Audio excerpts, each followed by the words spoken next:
D was a good letter. That was good. Some of these lists, like the letters aren't. D was a good D letter. slaps. That D slaps. D for sure. was a good letter. Very good. Very good today, Robbie. I love Well, it. you know, I try to be good once a week.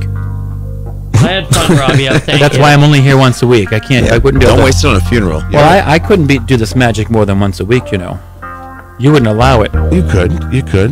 No, thank Something you. tells me you get cranky. I would be If crazy. barely you guys do- yeah. ever, if I ever need someone to play my funeral, I want the daddy-os to play.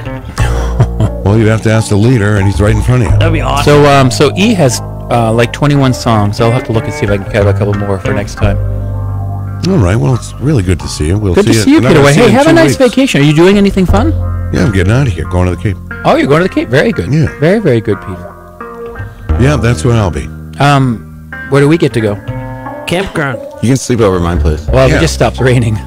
Good God. No We kidding. almost flooded out, yeah. Man. But the pool's 80 degrees, so I'll take it. There you Yeah, go. right. There you go. Tomorrow on the show, we'll have Eric Lesniak. We'll get the updated schedule from the movies in the park. They were canceled last night due to weather. Oh, man. So, 2 in a row. Yeah, 2 in a row. That's all right, though. They'll get him out there. They'll get him done. He'll be here tomorrow. We'll have a few things going on tomorrow. So definitely tune in. Keep it right here. Don't forget, Granite State of Mind, the brand new one, starts tonight at 9 p.m., their new time slot for their new show. 9 o'clock tonight. Granite State of Mind, Rob Azevedo and the gang up there at Pembroke City Limits. All right, that's going to do it for us today. Hope everyone has a great afternoon, great morning, great day. We'll see you tomorrow.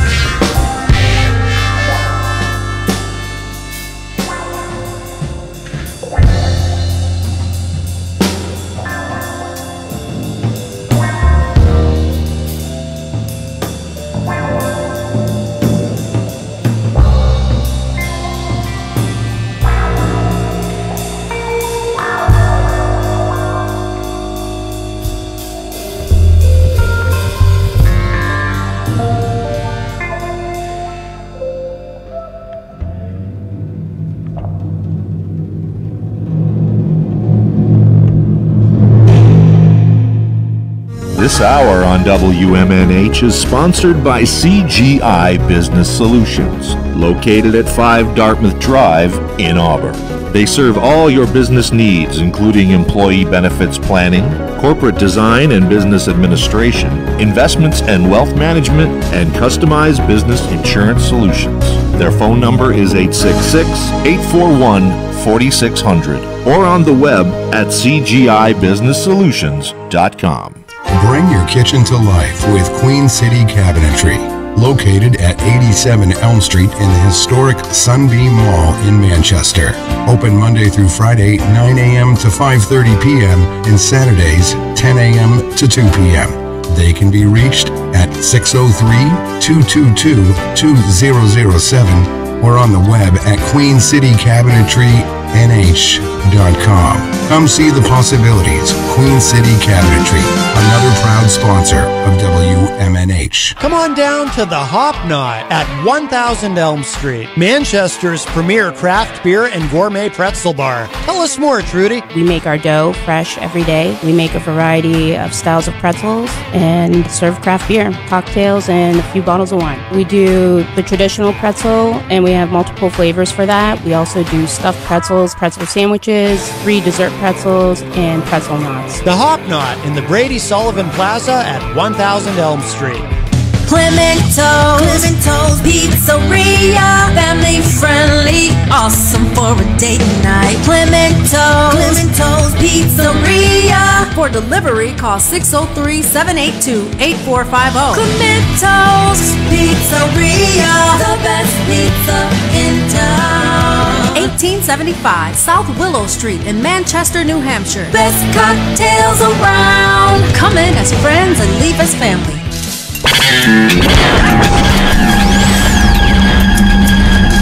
are listening to WMNHLP, Manchester's radio, broadcasting at 95.3 megahertz frequency modulation from the top of 1000 Elm Street. Our studios are located at 1045 Elm Street and licensed to Manchester Public Television Service in Manchester, New Hampshire, USA. If you count the legal votes, I easily win. I think there's going to be a lot of litigation because we have so much evidence, so much proof, and it's going to end up perhaps at the highest court in the land. Where is the evidence? What they were proposing, I thought was nuts. In that context, I made it clear I did not agree with the idea of saying the election was stolen and putting out this stuff, which I told the president was bullshit.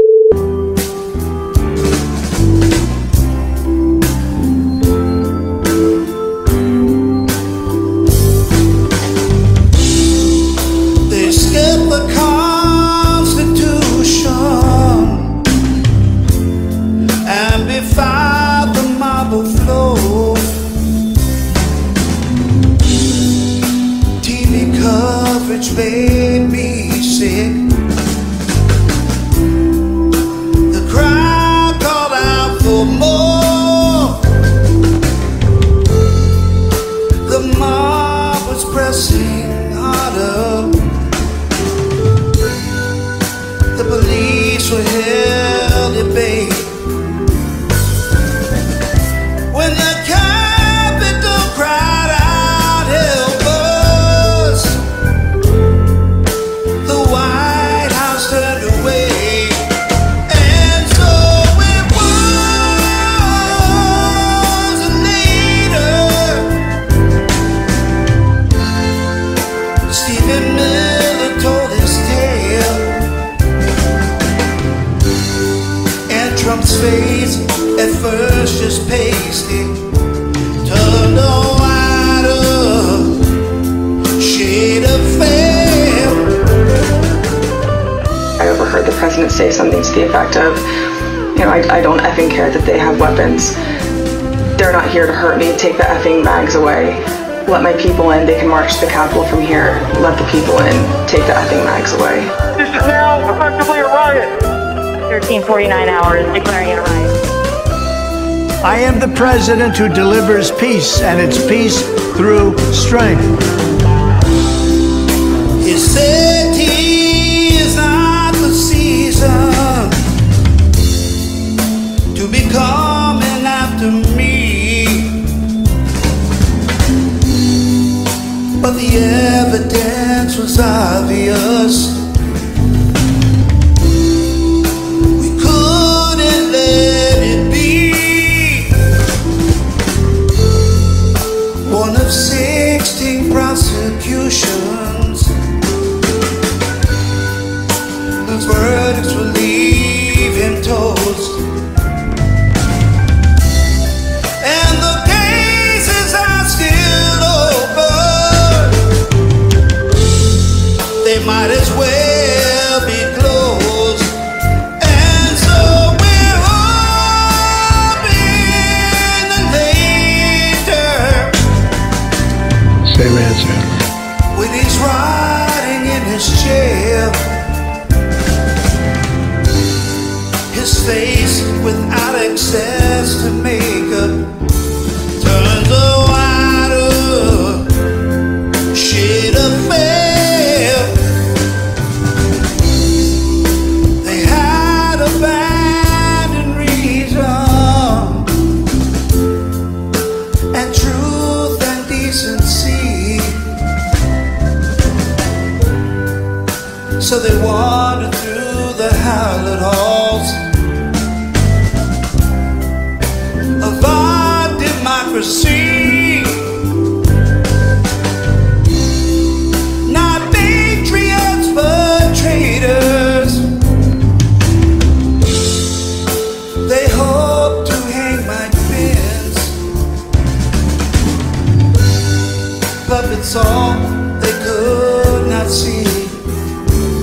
first just paced it, turned a wider shade of pale. We're teetering on the brink of World War III.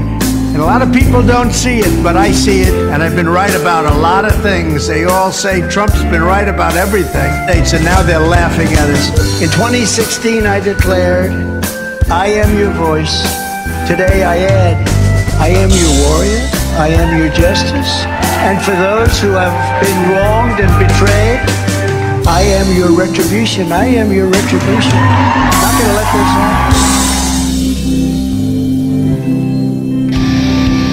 That's right, I am Tom Gully, and I am a very special man, and I'm so special, I would never pay $250 for 2 bloody human ears. You said the word that I knew was going to be bad news. Fire bad. So bad. Fire bad. So bad. When I was very, very young. Yesterday when I was young, I lived by night and shone with the naked light of day. I'm not done with these kids by a long shot. Children must die. All children must die. If Gordon, kill them immediately. Don't hesitate. Kill them. Painfully if possible. Do you really think I'm fat? Do I have to say surgery? Do I have to say Frankenstein's monster? Hi, and welcome to Frankenstein at 9. Show you're on the air. Hi, Mr. Frankenstein. Lynette, you speak my language and I speak yours. Boom shakalaka. Fire bad. So bad. And can we quit calling him Frankenstein? Frankenstein is the monster. That's clearly Frankenstein's doctor. The taste of life was sweet as rain upon my tongue. I teased at life as if it were a foolish game. The way the evening breeze may tease a candle flame. The 1,000 dreams I dream, the splendid things I plan. We here at Frankenstein at 9 show have been pioneering a new piece of technology. And it's revolutionary. You know, it didn't take that long to actually create. It's called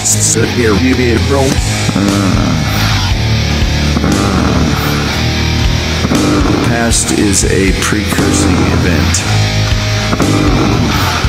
And only the sea is built to last on weak and shifting sand.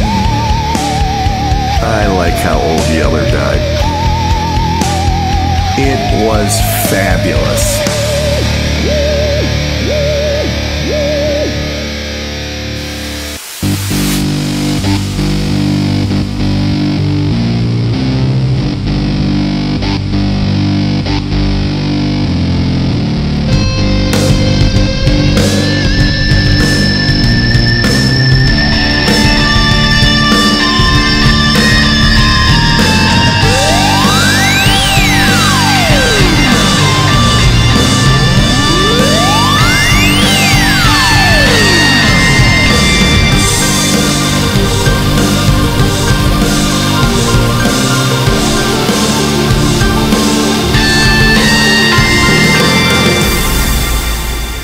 Everybody, welcome. Here we go. It is that time again. Matt Connerton Unleashed, and we are live from the studios of WMNH 95.3 FM in glorious downtown Manchester, New Hampshire. Also on Comcast 97 if you're in Manchester. And hello to all of our online listeners across the nation and around the globe. You can go to my website, mattconnerton.com, for all your live streaming options, social media links, contact info, show archives, etc., etc. Today is Thursday, June 29, 2023. We have an exciting show for you coming up at 4:15. Our friend Easy G will be joining us for the humidity is making it difficult for me to speak, apparently. It's very humid today. It's been very humid, but it's summer. Easy G will be joining us for his entertainment report. And then coming up in the second hour, New York State Republican Kevin Hammer will be Skyping in. It will be, is it his third or fourth time on the show? We've made him a sort of a semi-regular. I think about once a month we have him on. I really enjoy speaking with Kevin. So he'll be joining us later in the program, and he'll be on via Skype, so the studio line will still be open. So if you want to enter the discussion, you will be able to. A couple of quick programming notes, too. So we have a busy show today and a busy show tomorrow. Tomorrow we've got, in the first hour, probably do it toward the end of the hour, we'll have Eric Pilcher's Classic Film Review. That makes its return tomorrow. And this week, the subject is Raiders of the Lost Ark, the original Indiana Jones film starring Harrison Ford. So that will be the film review tomorrow. And then in the second hour, we will be joined by Huey the Gecko. And last time Huey was on, he really brought in some callers. So he'll be with us tomorrow as well. So it'll be great. Actually, he was on recently, too, with Aaron Bilodeau. Because the first time Huey was on, he had Aaron with him, but Huey was the featured guest, if you will, and Aaron was here accompanying him, and then they kind of did it the other way around. Wait, was Huey here with Aaron, or was he with... Yeah, he was here with Aaron. And then, and I'm not sure who's going to be with Huey tomorrow. I think it's going to be a surprise, but he is bringing someone who's going to come in and play live with him in studio. So we look forward to that. Next week, just so you know, I haven't mentioned it on this program. I think Peter's talked about it on the morning show, but I haven't mentioned it. But next week is our summer break. Don't worry, it is only 1 week. So we'll be off next week.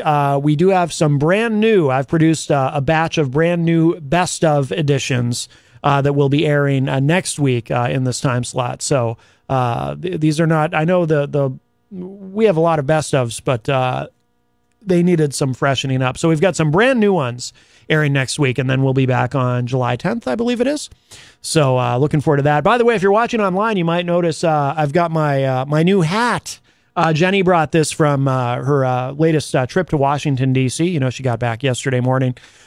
People's Action, a great organization that she's been working with, advocating for healthcare for all, Medicare for all, and so forth. So it's a really nice hat, and it's got the flex fit, which I like.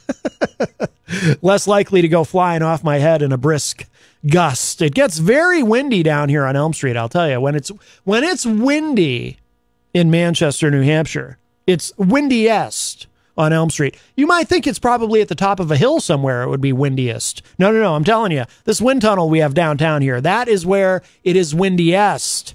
And that is where I lose hats. So hopefully I don't lose it. This is it really is a very good quality hat. So very nice. I was very appreciative to get this. By the way, and you know, there's some big stories. You know, there was the Supreme Court ruling today on affirmative action in terms of college admissions. We're going to do a deep dive on that soon. We probably won't get to it this week. Well, we'll see. I'll probably bring it up to Kevin Hammer when he joins us in the second hour, because I am curious to get his thoughts. But at some point soon, and obviously, you know, we've got a busy today and tomorrow, and then next week we're on break. So probably the week of the 10th, at some point that week, we'll do a deep dive on it, because it is it's a big subject. But the Supreme Court today effectively ending affirmative action at colleges in terms of admissions. But there's a lot to say about that and a lot to explore. It's a complex subject. Also, one of Putin's generals is missing. And the general who is missing seems to be the same general who is alleged to have known about the coup. Or, well, of course, Prigozhin said it was never intended to be a coup, per se. But this general is alleged to have known something about it ahead of time, as some other members of the command in the Russian military as well. And seems that anyone who might have known something, they don't seem to be appearing in public. And it's got, there's a lot of speculation. And by the way, we still haven't seen Prigozhin in public again either. Supposedly he's in Belarus. That's what Lukashenko claims. He is in Belarus in a hotel with no windows, of course, because Putin likes to have his enemies shoved out of windows. But no one's actually seen the guy. So is he actually really there? So there's a lot to explore. So, but right now, I believe our friend EZG is on the line. Hello, Eric. Hey, I figured it's already 4:15, so I figured I better call in because you got a guest calling in or coming in. I don't know. Yeah, we have Kevin Hammer will be joining us in the second hour. Yes. Oh, live in the studio. He'll be Skyping in. He is in New York, Schenectady. Oh, all right. Yep, he's in Schenectady, New York. What kind of guy is he? What kind of guy? He's a cool guy. What are you talking about? Politics? Oh, what kind? Oh, I thought. Oh, I see what you mean. Yes, he's actually a candidate for, I believe, the city council in Schenectady. But we met him through our friend Billy Painter from Outlaw Radio. Thought Kevin might be a good guest on our show, and I enjoyed our initial discussion so much. I said to Jenny, because Jenny does the booking, I said, let's make him kind of a regular. We'll have him on once a month or something because. So he's a candidate for what now? Yeah, city council in Schenectady, and he's one of those people who. What I like about him is, he and I are ideologically different. He's a Republican, fairly conservative in some ways, although I think moderate overall, probably. And I'm kind of center left, but we can. Right. But he's one of those people who we can have a intelligent discussion without. There's no, nobody's trying to prove the other wrong or anything like that. It's good to have another opinion besides yourself. Well, of course, yeah. I mean, that's a big part of why I do the show. Is good radio. I like talking to people. I like having mature and sophisticated discussions with people with whom I disagree. And it's fine to talk to people with whom I agree too. But I find it actually more intellectually stimulating at times talking with people with whom I disagree, as long as they're able to have that kind of conversation where it's not like this weird. It always makes it more fun, yeah. Where it's not like this weird partisan contest, but actually a mature, open discussion. That's why I like Eric Pilcher so much. I call Eric Pilcher my favorite conservative because he's like that too. Like, we can have conversations and we can disagree on things, but we keep it respectful and we actually try to empathize with how the other feels and try to understand each other's positions instead of just sitting here yelling at each other. Like, I listened to some of that yesterday. Yeah. Quite interesting. Yeah. So anyway, Kevin's another person like that with whom I probably disagree much more than I agree, but we're able to have a really good substantive conversation, and I enjoy that very much, and he seems to as well. So he'll be here with us in the second hour today. Yes. Yes. And, of course, you are going to be telling us today where Amanda McCarthy, Katie Dobbins, and April Cushman are playing, correct?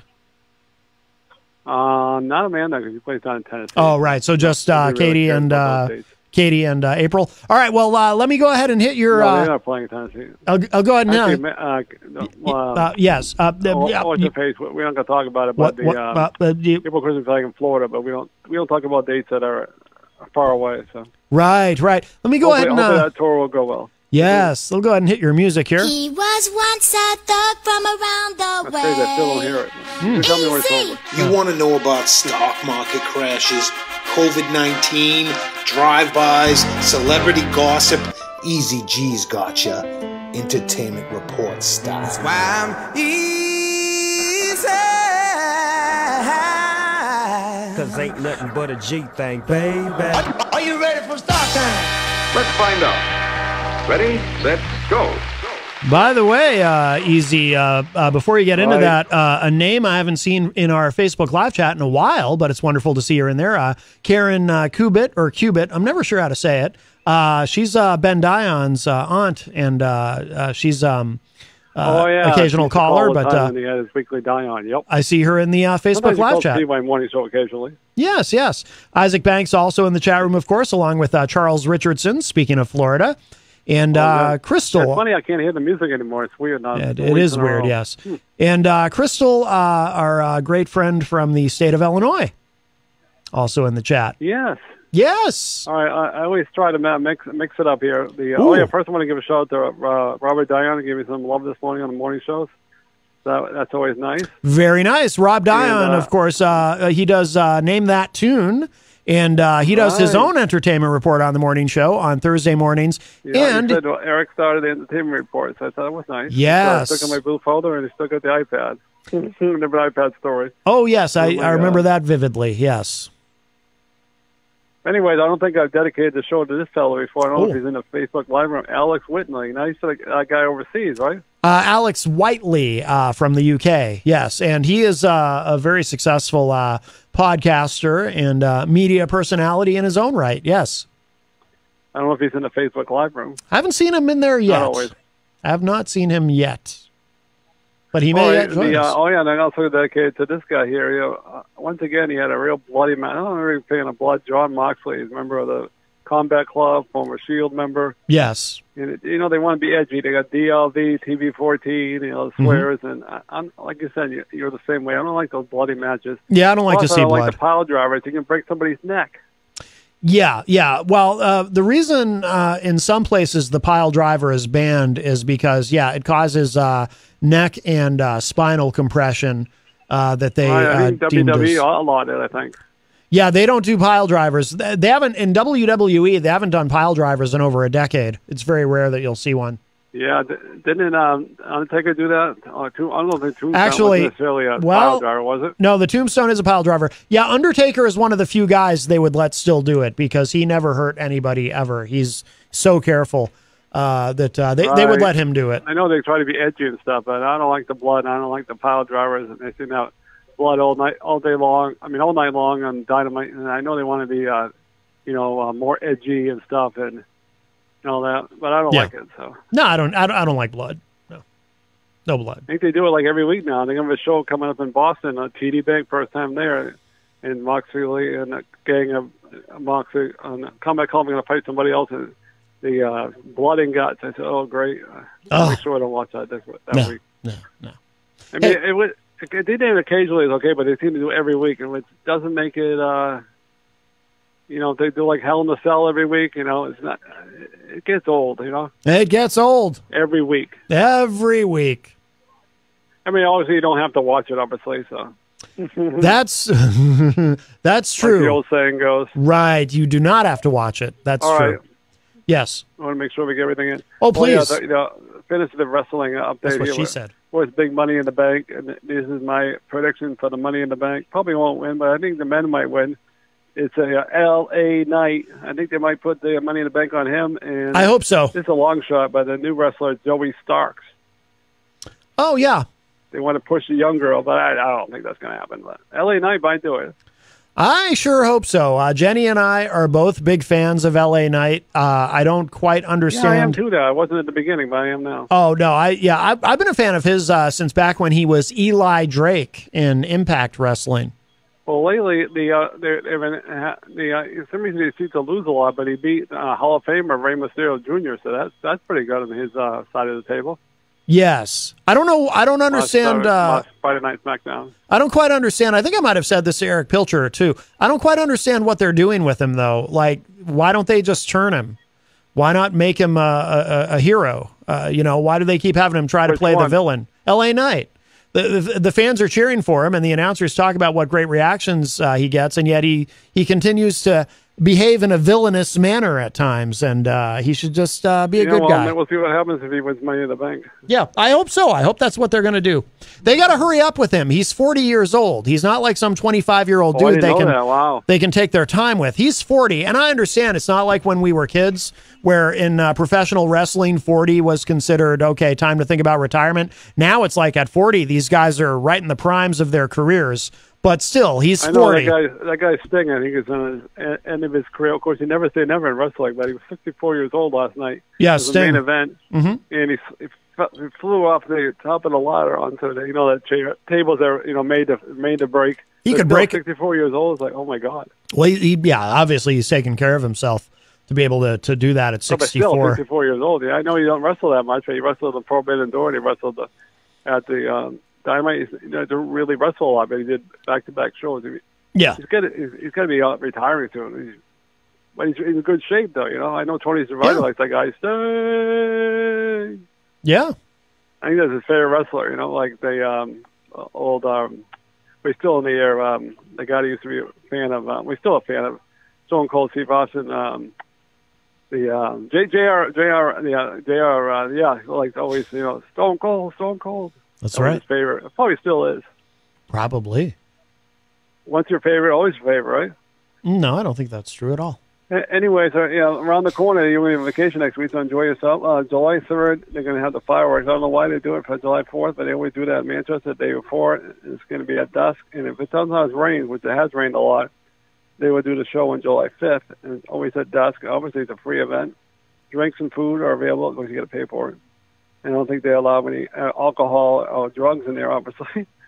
And so 39 Army Band will be playing before the Orange Park, and they play. Oh yes, an event at the Orange Park. They play every year. Have you ever heard the 39 Army Band? Have I ever heard them? Right. What's their big hit? Maybe I'll know it. I don't know. They're all patriotic songs. Oh, sorry. No, I don't know if I I've. don't think they have an original. I think they all do covers. I think. Oh, they're a cover band. Gotcha. Yawn. Never saw them. No, I'm sure it'll be. I'm sure it'll be great though. Oh yeah, I've seen it many times. They're Good. Yeah. But anyways, they have a lot of pyro. I heard this place, the Hop Knot, on July 15th. Yes. Street in Manchester, 7 to 9 p.m. Jasmine Mann will be performing. Very good. Do you know who's performing there this weekend? You can tune me in, I guess. Ali Beaudry will be there Saturday night from 7 to 9 p.m. Her father, her husband, Bill Cini. Yeah, promoted that show. Wizard there. Bill Cini. Yes, he does. Bill Cini, he does trivia. Why not? Right. On the he does trivia on the morning show on Wednesday mornings, and yes, Ali Beaudry, his bride, will be performing at the Hop Knot this Saturday night from 7 to 9 p.m. And by the way, there's going to be another show coming up too. I don't remember the date, but so I won't mention it. Good.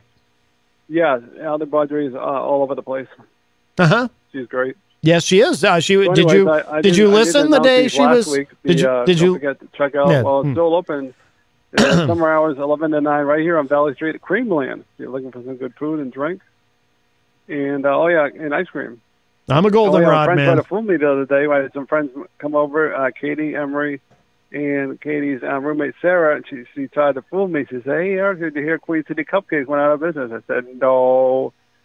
I said this to myself. He said, "Well, I tried to fool you." I said, well, "Not today." They almost got you, though, didn't they? Yeah. Right. Yeah, they almost got you. How'd you know it was open? I said, "Well, I know everything." Almost got Not you. everything, but I know some stuff. Yeah. So, anyways, Queen City Cupcakes on Elm Street. You almost got. Check them out, and it's so tasty, especially when it's 90 degrees out. I always say when it's 90 degrees out, nothing quite like a delicious chocolate cupcake. That joke never gets old. It probably gets old by now. Who's kidding? Oh, yeah, and Amanda McCarthy, obviously, still working on a new album. Obviously. Is coming out with some new songs, and I don't know what date those will be. Oh, yeah, this girl, you might have heard of her, Katie Diamond. She's so busy. Yes. Next week, oh, yeah, when you come back from vacation on July 14th, she's going to come out with another song. You might have seen it on my Facebook page, Just 'Cause I Can. And you can get you go to all platforms and you can reserve it for that special day. So, and she also has a new song, When Seasons Change, on May 26th. So she's really getting out there on Spotify, Apple, and all those platforms. And she said she's going to come up with 80 more songs coming up. More songs? Wow. She is really busy, which is great. That is great. Who are we talking about? She's got some more shows. Now it's July. She's coming up on July 8th at 1:30 at the Evo House Vineyard in Brookline. I always try to write the address now. 25 Ava Road is a free event. It's called the Live Music Summer Series. Now, who is this again? July 4th. Who are we talking about? At the Canterbury Farmers Market on 4 Center Road. Who is? That's also a free event. Who is the person we're referring to? At the end of the month, to? playing the Cider Hill Farm on July 28th. Who is she? 45 Farm Ave. Who are you talking about? Maine. And by the way, 12 noon. And It's good to get the address in there because people, it's hard to look up addresses. Now, who are you talking about again? Is it Katie Dobbins? Oh, Katie Dobbins. Well, just making sure. It's just good to have the address. It's good to have the address. I always say that anywhere I go. Sometimes I'll be thinking that coming here. Tell people where it is. Sometimes on my way to the radio station to do my show, I'll be thinking, I'm sure glad I know the address. Otherwise, how would I get here? Yeah, well, I thought that'd be fun. July 26th, he's doing a lot of shows here at the Loft at Herman Woods. It's a songwriters roundup, which he did sing one last night with Ali Broadway. I don't go into the woods. I shared that on my Facebook page. Anybody wants to listen to that? It was on yesterday. It's on Facebook, my Facebook page. There are Andrea Nad. Andrea Nad? Wise, 72 Main Street, obviously, on Loft at Herman Woods. Is that really her name? Tickets are $10 and $15. I counsel coming up this week. Counsel people not to go into the woods. July 2nd, it's going to be at 4:30 p.m. Laconia. Who is? He'll have parade, Independence Day parade at 4:30, and it's a free event. Were you talking about Katie Dobbins the whole still? Parade, I guess. Katie Dobbins, is that who you're talking about? Yeah. Okay, just making sure because you mentioned this Andrea Nad person who's going to be performing in the woods, I guess. Now, I don't like the woods. Carol Wise with Katie Dobbins, yep. Oh, and now the problem with the woods is there's three things. I don't like deer ticks, mountain lions, and the Blair Witch. Yeah, this is inside the building. Oh, good. So the building is out in the woods. Yes. So you're going to. So you might pick up some deer ticks on your way to the building. That's still very hazardous. EZG. Yeah. I also forgot to tell you, if you go to the Loft at Herman Woods, you get 5:30 complimentary wine tasting with your ticket. What's the address again? It's a 7 p.m. show. Oh, okay, gotcha. Who doesn't like commemorated wine? If you like that stuff. And then July 4th, Independence Day at 3 o'clock in Meredith. At in the garden. In the garden. At 72 Main Street once again. The Loft at Herman Woods and tickets. In the Garden of Eden, baby. Oh, I'm sorry, that's a free event. Oh, good. I don't like to pay for things. Well, you still have to get a drink or I would order a glass of water with 3 ice cubes. I did that once and they threw me out, but we don't need to go there. I don't get thrown out of anywhere. Now we'll move on to April Christmas. She's really busy too. And I Facebook Messenger. I listened to her new song. She just came out on all platforms June 23rd. More Than This Truck. It's getting a lot of hits. Almost got over 300 hits. More Than His Truck. 300 likes, I guess, of listening to the song. Now, I notice, and I have that pulled up here online, and in the cover art, she is posing with a Silverado pickup truck. Does she have some sort of endorsement deal with them, I wonder? I feel like that's some product placement. I don't know. Because let me tell you something, EZG, and I want to go on record as saying this, especially if my agent, the ghoul Bob Eatman, happens to be listening. I will only pose with a Silverado truck if they pay me. Yeah, that's interesting. Yeah. The Bob Eatman thing, that was a Opie and Anthony reference. Sorry, yes, go ahead. Yes, we'll hear that song in a few minutes. Yes. And then you got more music coming up, and you also got that song "Smoke" on all platforms, and those songs. That's a good song. "Smoke." Earlier in the year. Mm-hmm. And she tells more gigs to come in the summer and the fall. I hope you'll have the addresses for those.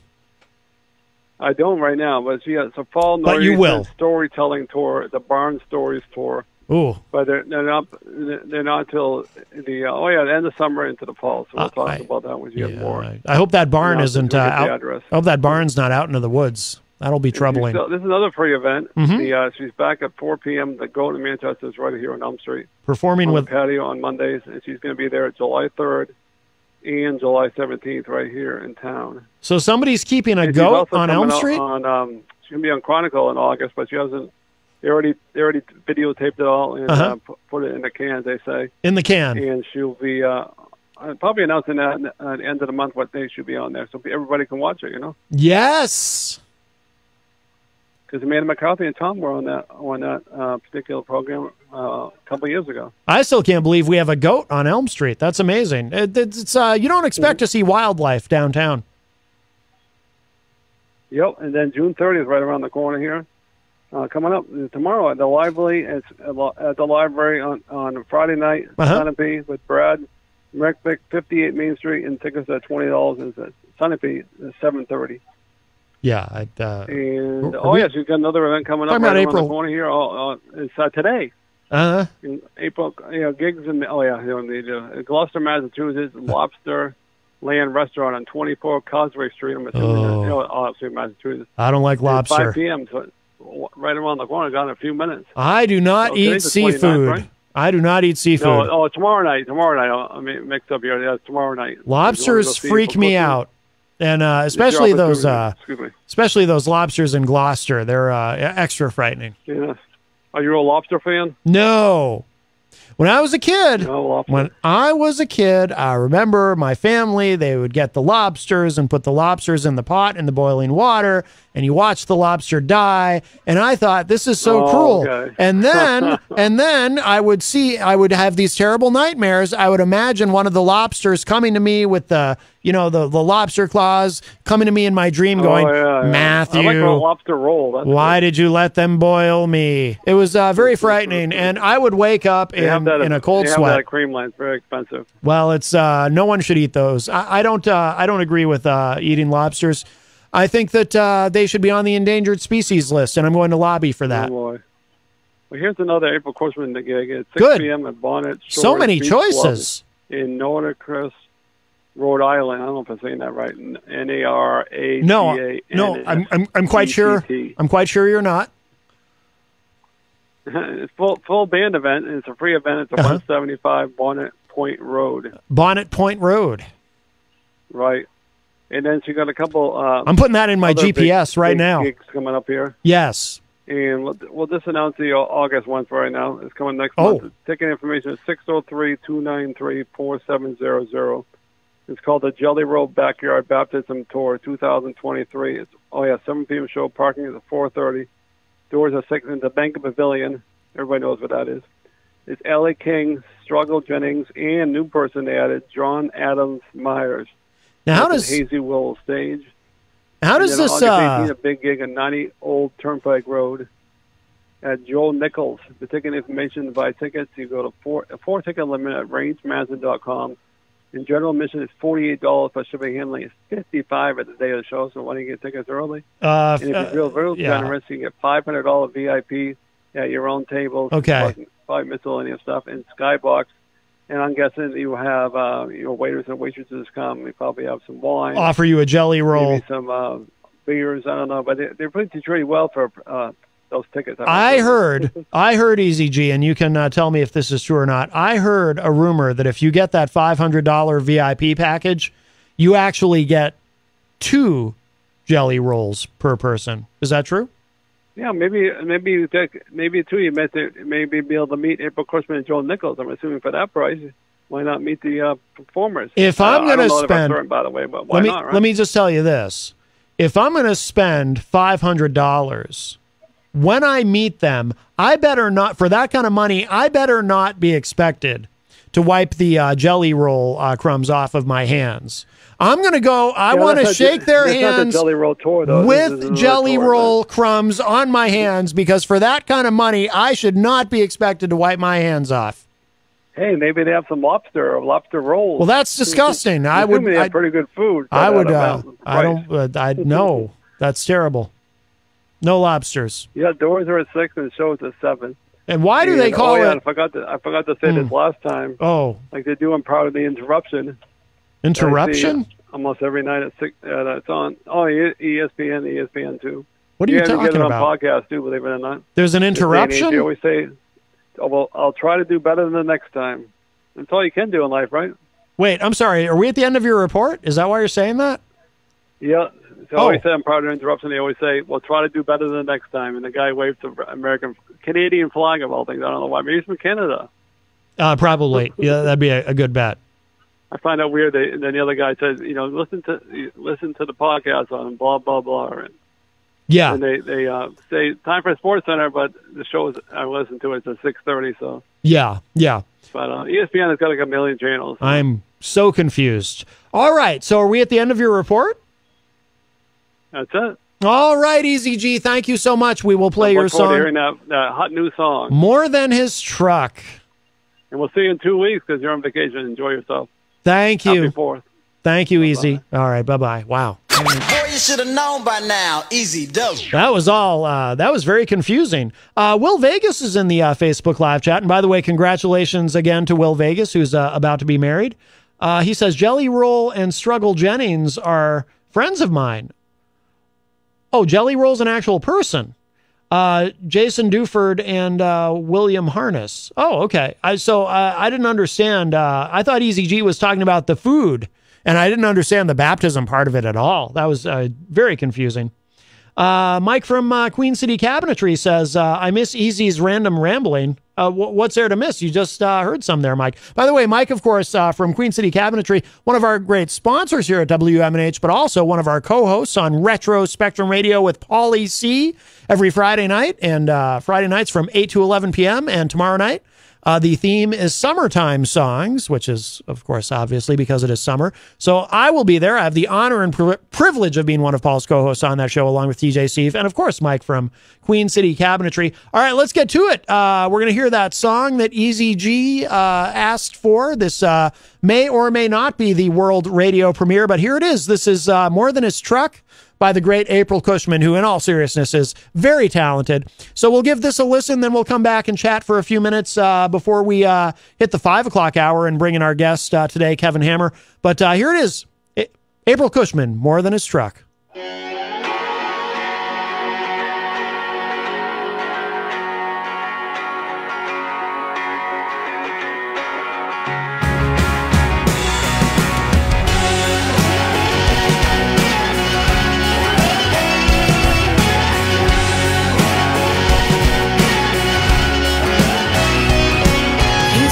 And waxing her, cause Lord knows that's what he likes.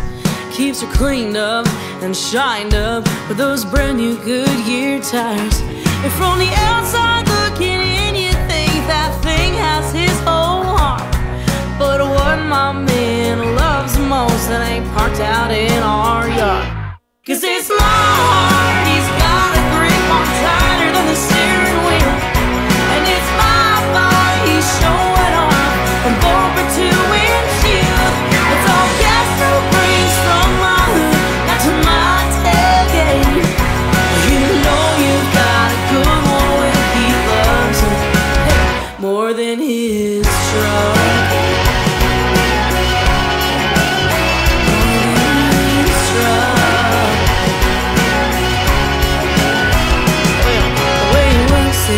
These curves, yeah, well, he takes them nice and slow. Drives me wild with every mile when he drops it in a low. For most guys, it's about the horsepower behind their license plates. But for my baby, I can tell you, well, that ain't the case. Cause it's my heart, he's got a grip on tighter than the steering wheel. And it's my mind, he's showing off from bumper to windshield. It's all gas, no brakes from my hood down to my tailgate. You know you've got a good one when he loves it more than his truck. More than his truck. It ain't the crew car or the mud flaps or his hula girl on the dash. It ain't the KC lights at 35s making him come alive. Putting him in overdrive. Cause it's my heart, he's got a grip on tighter than the steering wheel. And it's my body he's showing off from bumper to windshield. It's all gas, no brakes from my hood down to my tailgate. You know you've got a good one when he loves it. You know you've got a good one when he loves you more than his truck. More than his truck, yeah.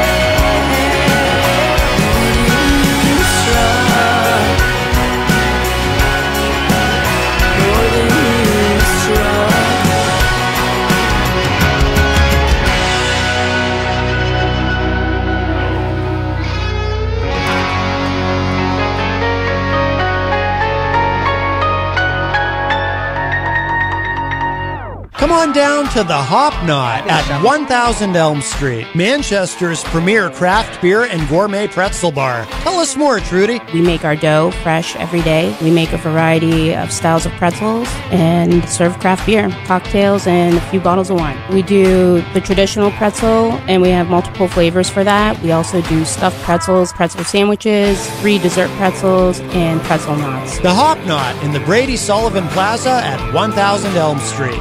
Bring your kitchen to life with Queen City Cabinetry, located at 87 Elm Street in the historic Sunbeam Mall in Manchester.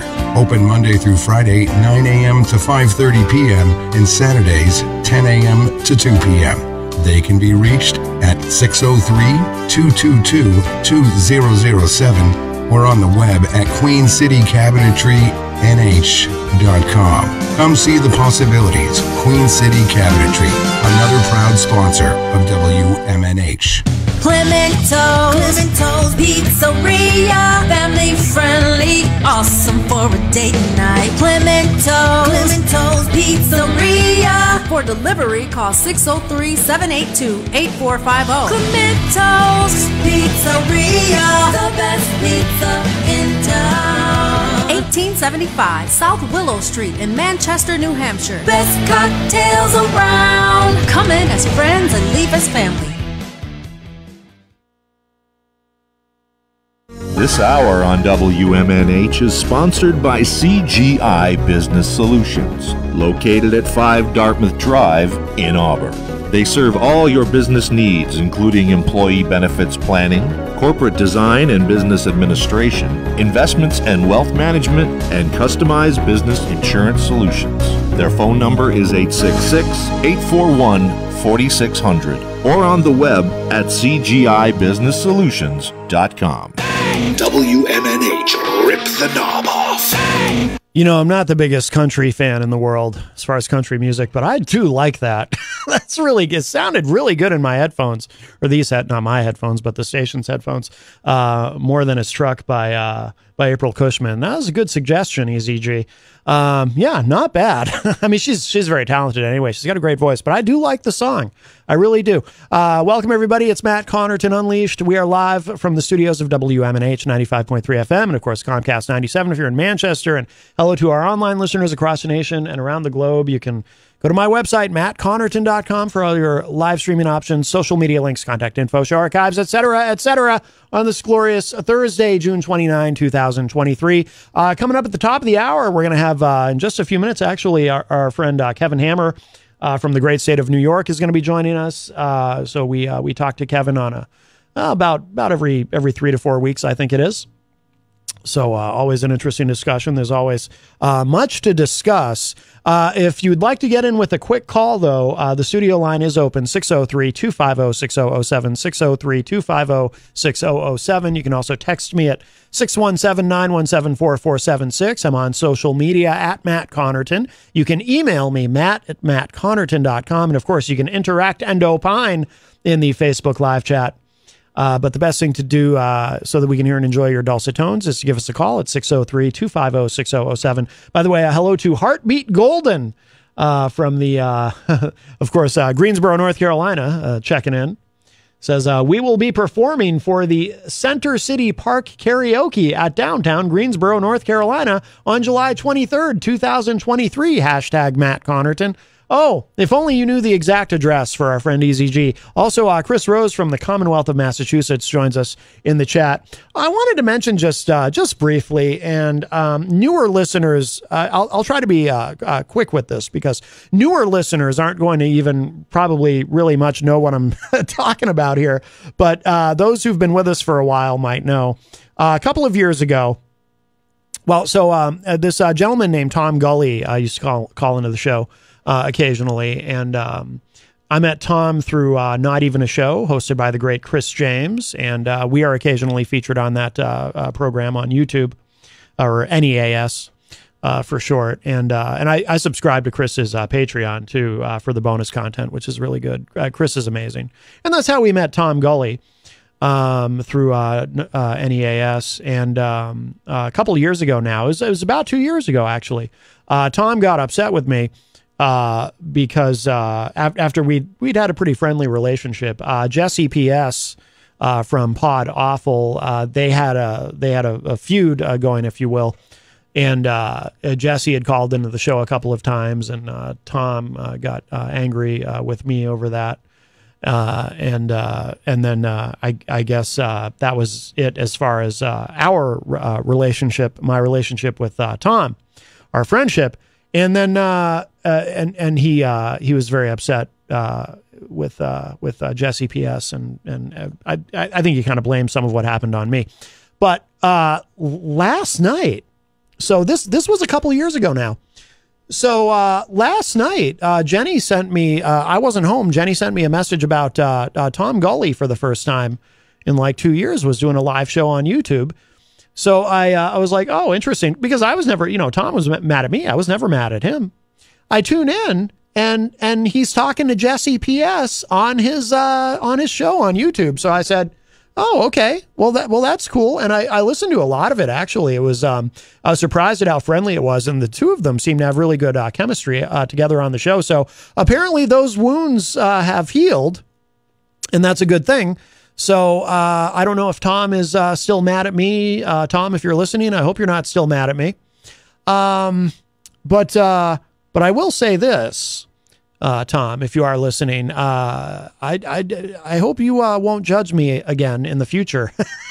if Jesse P.S. happens to join me on the show, I hope you don't get upset with me for having him on my show, because you had him on your show, and in fact, you had him on your show for about 8 hours. Because today, and I didn't even get a chance to tell Jenny this, today I went back and I checked the YouTube. They were on together for 8 hours. That's like Red Bar. Mike David from Red Bar, he does like 8-hour shows. I could never do that. I could never I could do this show for longer than 2 hours. Like if they ever offered me a third hour or whatever, I could easily do that. But I can't imagine and I can't imagine sitting with having a conversation with a person. Like, I can't imagine talking to Jesse for 8 hours. And I actually like Jesse. I don't know how Tom feels about him at this point. They were pretty friendly last night, but I couldn't stay up for the whole thing. I was falling asleep, not because it was boring, but I got tired. But, so, if you know the history there, it's an interesting little development. And, I don't know. I don't know. I hope Tom isn't still mad at me. Tom was very mad at me at the time, and someone else too. Chris James didn't like it either, me interacting with Jesse. But here's the thing: now Tom and Jesse seem to be on good terms. So I don't think anyone should be judging me about who I associate with. Okay, just putting that out there. But Tom, if you're listening, I hope you and I can, because the thing is, I missed, Tom used to call in occasionally, and I do miss him. I miss the guy. So, the great Tom Gully from the Tom Gully Show, but he's got some new job now, some new big job he was referring to vaguely, so he's probably too busy to listen. Anyway. But, and I have a feeling, because tomorrow we have Huey the Gecko on the show, so I have a feeling we might be hearing from Jesse P.S. tomorrow, or someone from the Pod Awful cult, because the last time Huey the Gecko was on with us, we heard quite a bit from the Pod Awful cult, and it was pretty funny, though. It was entertaining. And Huey the Gecko, by the way, has a wonderful sense of humor, and he was able to roll with it and have fun with it. So I'm really looking forward to that tomorrow. So if you are just joining us, some quick programming notes. Coming up in the second hour today, we have Kevin Hammer joining us. Tomorrow on the show, we have Eric Pilcher's classic film review. And this week, the subject is Raiders of the Lost Ark. And then in the second hour, we will be joined live in studio by the great Huey the Gecko. He's our musical guest tomorrow. And then next week, we're off. Next week, it's a brand new slate of best of episodes that I produced. And then we'll be back on July 10th. And when we come back, I think Jenny's planning to come in with me that day, and she's going to talk about all about her recent trip to Washington, D.C. She brought me back this wonderful hat for the organization People's Action, but she's been down there a couple of times recently. We were very relieved when she was able to get back to when she was able to get back, fly back into Boston yesterday morning, because there's been so many problems with travel right now with the airlines. And apparently part of the problem is there's a lack of air traffic controllers right now. There's a shortage there. But, you know, the airline industry always has some sort of issues. So we were happy that, some people got stuck there, for days beyond what they were intending, what they were expecting. But so we were very glad that Jenny got back. But so she'll be with us. Oh, my God. That is so funny. Heartbeat Golden in the chat room just said, we have to use the bathroom. Now, what's the only reason that's funny, I mean, aside from it being completely random, and is I also have to do that. But that's okay, because we're coming up to the 5 o'clock break.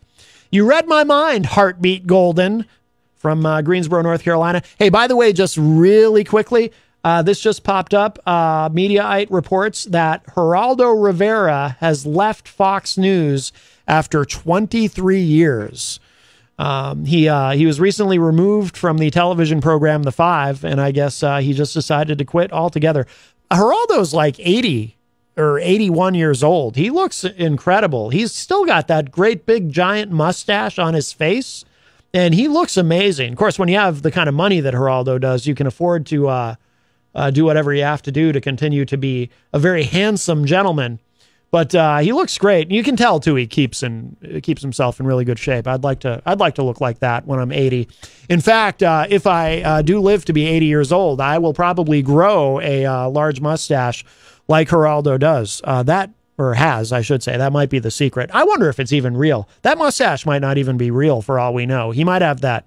He might have had that permanently affixed to his face, because it's kind of his trademark. Like, has anyone ever even seen Geraldo Rivera without that big mustache? I don't know if that's even possible. I don't know if I almost imagine him having been born with it. Heartbeat Golden says, we say, who's quitting? Geraldo Rivera. He's quit. He's done. He hit the bricks. All right. I'm sure he'll land somewhere. He's one of those people he's gonna work till he's dead. I only say that because I've heard him say it. All right, we are going to do this. Let's take a quick break. And then when we come back in the second hour, our friend Kevin Hammer will be with us. I think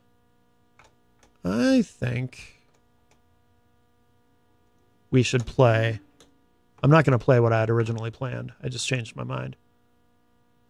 Oh, let's play this. You know what? Let's play some Infinity Vein, this track, Angel. My dad loves this song. He'll be happy I played this. He listens. All right, Angel from Infinity Vein, our friends from Texas. And then when we come back, sorry about that. Then when we come back, it's my first day. I'm new here. No, when we come back, we'll have Kevin Hammer with us via Skype. All right, here's Angel by Infinity Vein. Don't go away. Plenty more Unleashed coming right up.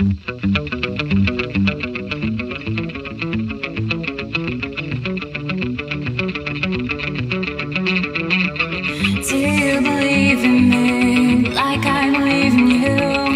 Would you stand by me when the world falls through? When I look in your eyes, it's chaos to clarity, and suddenly I'm standing in a paradise, not passing, and that's when you ask me.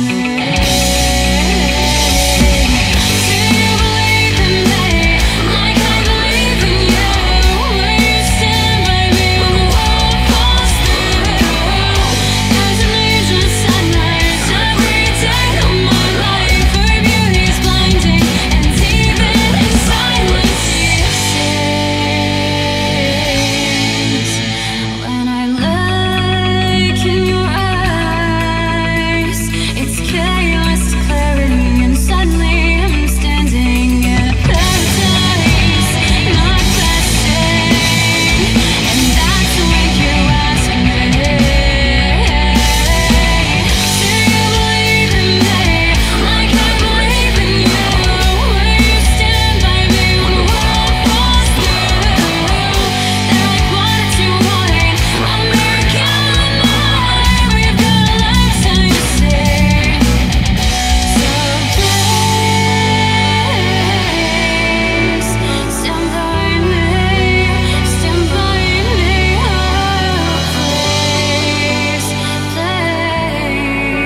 come on down to the Hop Knot at 1000 Elm Street, Manchester's premier craft beer and gourmet pretzel bar. Tell us more, Trudy. We make our dough fresh every day. We make a variety of styles of pretzels and serve craft beer, cocktails, and a few bottles of wine. We do the traditional pretzel, and we have multiple flavors for that. We also do stuffed pretzels, pretzel sandwiches, 3 dessert pretzels, and pretzel knots. The Hop Knot in the Brady Sullivan Plaza at 1000 Elm Street. Bring your kitchen to life with Queen City Cabinetry, located at 87 Elm Street in the historic Sunbeam Mall in Manchester. Open Monday through Friday, 9 a.m. to 5:30 p.m. and Saturdays, 10 a.m. to 2 p.m. They can be reached at 603-222-2007 or on the web at queencitycabinetrynh.com. Come see the possibilities. Queen City Cabinetry, another proud sponsor of WMNH. Clemento's Pizzeria, family friendly, awesome for a date night. Clemento's Pizzeria. For delivery, call 603-782-8450. Clemento's Pizzeria, the best pizza in town. 1875 South Willow Street in Manchester, New Hampshire. Best cocktails around. Come in as friends and leave as family. This hour on WMNH is sponsored by CGI Business Solutions, located at 5 Dartmouth Drive in Auburn.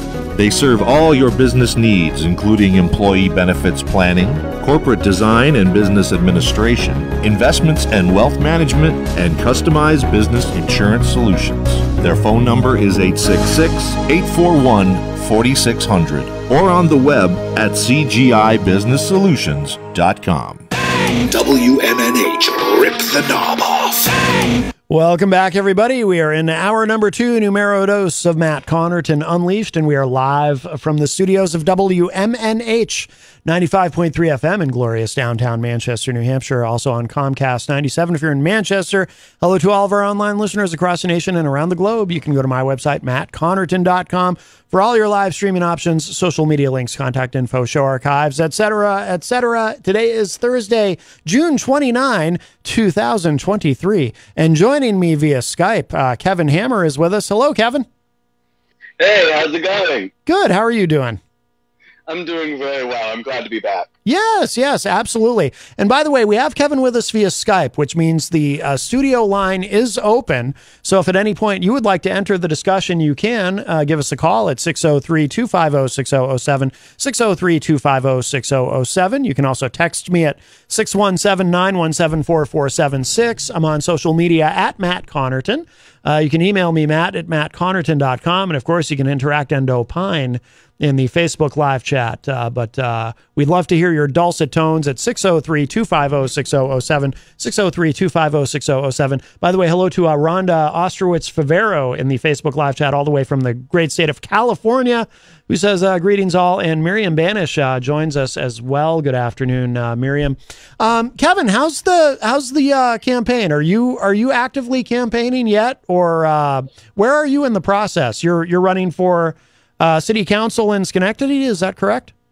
Yes, I'm running for city council in Schenectady.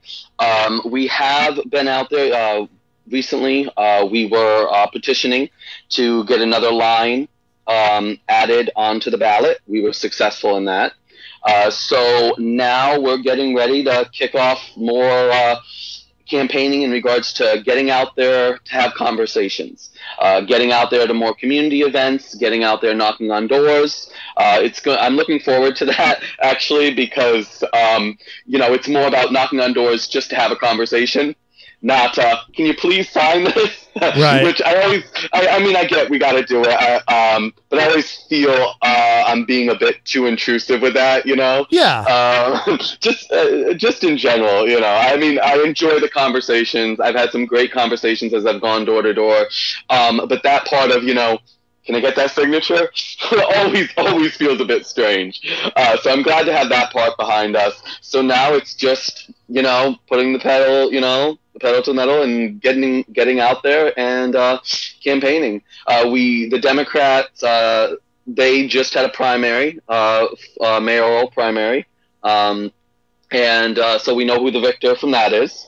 And so now our candidate for mayor, he knows who he'll be, facing off against in the general election. So now it's time to get down and focus. So I think probably following July 4th is really going to be our kickoff point in getting out there more in the community. So what do people talk to you about when you get out and you talk to people about what they're concerned with? What do you hear? Is there something that's I've probably asked you this before, but then again, I'm sure it might change over time. Are there particular things that people seem especially concerned about? There are.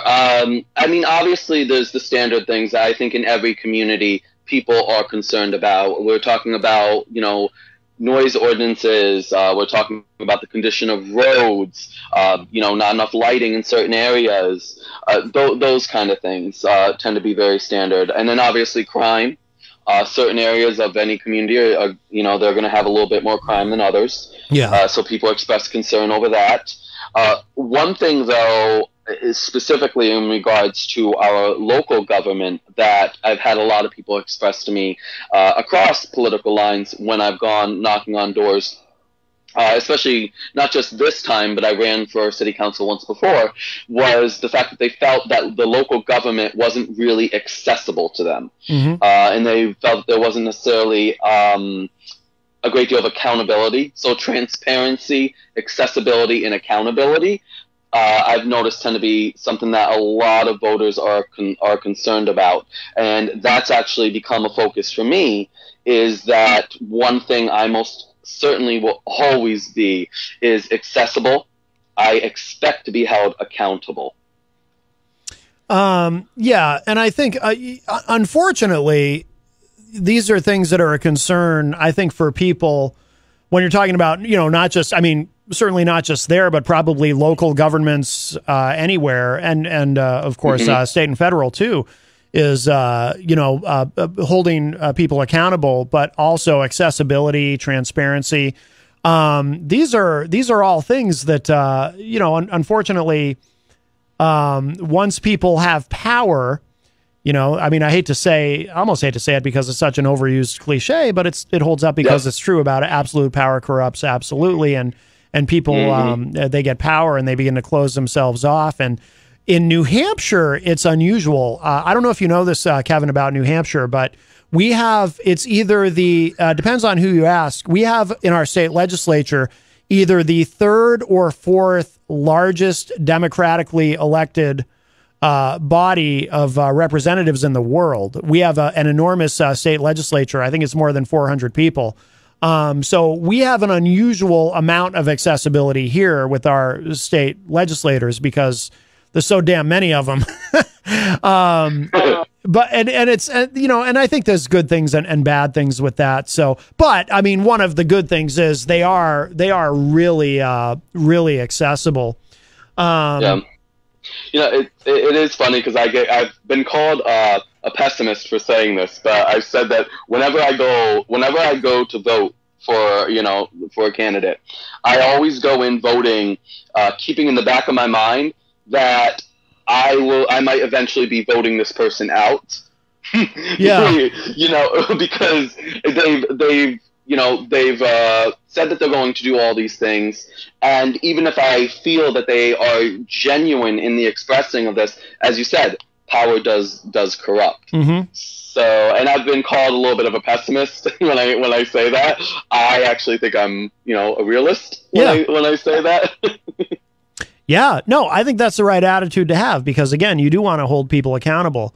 Part of what I think is the issue with accountability too is though we live in a culture, and by the way, I'm sure this is true everywhere. I don't think this is unique to the United States, but in the United States, I think partisanship plays a huge role in that where you have, Republicans generally only want to hold Democrats accountable, and Democrats generally only want to hold Republicans accountable. Obviously, there's exceptions to that. I'm not saying all the time, but generally speaking, that's how our political system works in the United States. And what that causes, in my view, is it causes just kind of a lack of accountability generally. And an analogy that I like to use is, imagine if you worked for a company and you were in middle management, and maybe you're doing things that to people beneath you in lower management who, things maybe you shouldn't be doing, whether it's sexual harassment or just unsafe work conditions, putting people in danger, whatever it is. But imagine if you're that person in middle management, imagine what you could get away with if you knew that the people in upper management, only about 50% of the people running things in upper management were going to hold you accountable for anything, but the other 50% of people in upper management would run interference for you. They will make excuses for you. They, if someone wants to hold you accountable, they will say, well, what about this other person who did something bad too? So you could get away with a lot if you knew that only 50% of the people in upper management were going to hold you accountable. The other 50% would look the other way on anything. And I feel that that's how our politics in America works. And again, there are exceptions, but yeah, go ahead. I actually think it's a bit more close to home than that. I know you're referencing business, but I think about this as, I think one of the reasons we do this when we're in parties is because it hits close to home, because in many ways we do this in families. Let's be honest. We have family members that we will turn a blind eye, or not focus on as much certain actions because they're family. True. If a stranger did the same thing, right, we would react a very different way, especially if it was like a feuding family or something, right? Yeah. So I actually look at it more as so innate that we do it in our families. And a member of the family might do something, and the family will try to keep it hush-hush and play it down as much as possible. But then there's the situations when a certain member does something that you can't bury, and then the family's like, okay, push it. They're like, oh, we're standing, we're denouncing that. So I actually say that it's in some ways so been ingrained so much into us, starting at even our family, that it's no surprise to me that we see it reflected in politics. I think that's a good insight. Yeah, I think you make a great point there. And if people are if people are sort of working toward goals and ideas and an agenda similar to your own, then you're more likely to have that sense of wanting to protect them and stick up for them and so forth. And I do think that probably starts with family, and then it does enter our politics. The bad part about it, though, being I think it makes sense. Of course, you want to stick up for your family, and you want to love your family, even if they do. Even if they do things that are wrong. But it's a shame that our politics works that way. I mean, I always say, true accountability is wanting to hold everyone accountable for what they do, and I wish we saw more of that. But there's so much tribalism, and and I don't know what to do about it. People have ideas, but honestly, at the end of the day, it really comes down to human nature. But I think you're right, though. I think that's an excellent insight, that it does start with family. We just have to get people to not bring that into how they think about politics. I know. That's the problem. How do you get? It's kind of like, right, someone has a bad relationship and brings that baggage into a new relationship. Yeah. How do you get someone to not do that? Because it's human nature, right? It's true. Once you're stung, once you've been burned, you have a certain response that you develop, or whether it be a defense mechanism, a way to try to prevent it from happening in the future, a way to protect yourself, of course. So it's like, how do you overcome that? And I think for me, it really has been about having these types of conversations, what I'm doing right now with you. And while I have very strong values, and I'm strong in them, I stand firm in them, I never want to cut myself off to having these conversations, because as I've said before when I've been on, is that really I do feel at the end of the day, echo chambers are really the biggest danger to our country. We're getting caught up in them way too much. Oh, absolutely. 100%. Oh, by the way, this is a bit of a side street, but I saw in the news today, again, these air quality control or air quality alerts, I should say. Are you feeling any of that where you are? I know New York City has had a lot of problems with, these wildfires in Canada, and then it all wafts down into the United States. But do you notice it where you are? Yes, we did. When it was hitting New York City, here in upper New York, we actually did feel the effects of it. It wasn't obviously as strong. There was a slight, if you looked up, you would see this orange haze. Yeah. To a degree. I know that I have asthma. Oh. My breathing, I could feel it in my breathing. I was at my job. I used my inhaler a bit more. Yeah. I do not use my inhaler that often. Fortunately, I do not have asthma to where I use my inhaler regularly. Yeah. But I will admit, for those few days, I use my inhaler a bit more often because I'm at a job where the ventilation isn't the best, and then of course on my way home from work I use public transportation, and I remember how eerie it was, especially that first day, that initial day, how eerie it was to look outside and just see this slight glow. Yeah. We have now there's a new round of it. It might not be hitting your area yet, but I know we have some sort of an air quality alert here, and Washington, D.C. is having an issue again. And it seems like this, I wonder if this is going to be more common over the summer. Have you, this might be an odd question, but have you had asthma since you were a kid, or did you develop that as an adult? I was about 12 or 13 when I was diagnosed with asthma. The only reason I ask is I know it sounds strange, but I ask people about it if it comes up because I never had asthma growing up, but from what I understand, most people who have asthma, they are diagnosed when they're children. I believe I had COVID before we knew about COVID really, and that it permanently damaged my lungs, and now I have asthma because I never had asthma. And then on Christmas night of 2019, I ended up in the emergency room with breathing issues. And they were a little bit perplexed because I remember the doctor saying to me, "Okay, no one's ever told you before that you have asthma?" And I said, "No, this is new to me." And he's like, "Well, you do because you're clearly having an asthma attack." And I'm like, "I don't know." And so, and ever since then, I have to use a I don't have to use my rescue inhaler very often either. Once in a great while.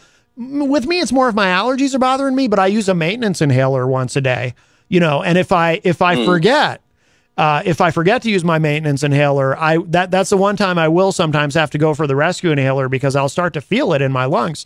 But I believe I had COVID.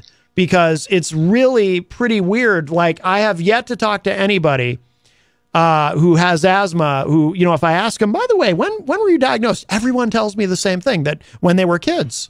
I really only know one other exception to that. I actually know a guy who he was diagnosed with asthma as an adult. Yeah. But then he told me what he blames it on is they had neighbors who would burn burn tires even. Oh. And he happened to have the bedroom window that was facing that, and that was an ongoing problem. And then he one day just had these breathing issues, went in, and they said, "Oh, you have asthma." And he goes, "No, I've never, I was never diagnosed with asthma." They go, "Well, you have it now, pretty much." And so now he has a maintenance inhaler as well. He doesn't have to use it often, but I think he is probably the only other example that I can think of, because you're right, most people I've ever interacted with who have asthma have had it since they were children. I think at the latest when they were diagnosed was around the age that I was, 12, 13. Yeah. But yeah, that makes sense. So your friend with the if they're burning tires and he probably inhaled something, and it probably damaged his lungs.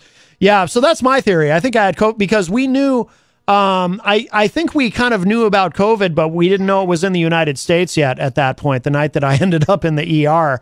And so that's my theory. And I remember saying it to my regular doctor when I saw him, and he said, "Well, we'll never know," but he said yeah, it's very possible. It seemed to make sense to him that might have been what happened.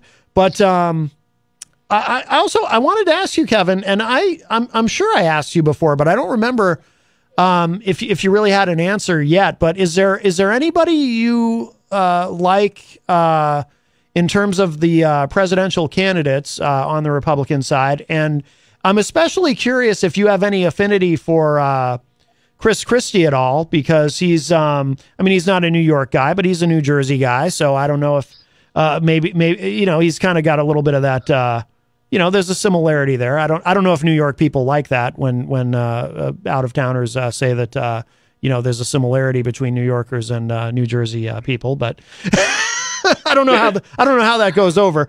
But I am curious. I mean, is there anybody that you're kind of looking at? I'm not asking you to endorse somebody today, but anybody who you're interested in so far?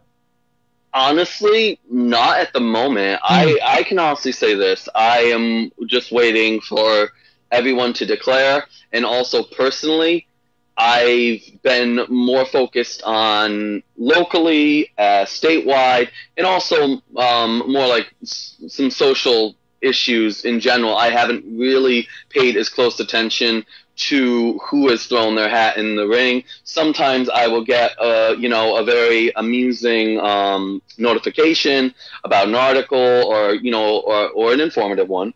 And I've watched a couple videos here and there, but in general, I haven't really invested to where I'm like, this is the person that I plan to support or would support. I mean, the most amusing thing recently, and this isn't even Republican, because I am a registered Republican, I will admit I was amused by national politics locally with RFK Jr. doing those push-ups.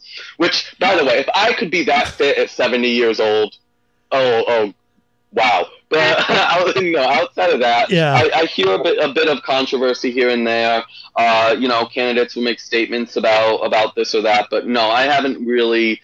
I know. I said, and I feel bad because I always get the name a little bit wrong. I believe it's Vivek Ramaswamy. I've been listening to some videos, some of his content, some of his interviews. DeSantis, I've been following a little bit here and there.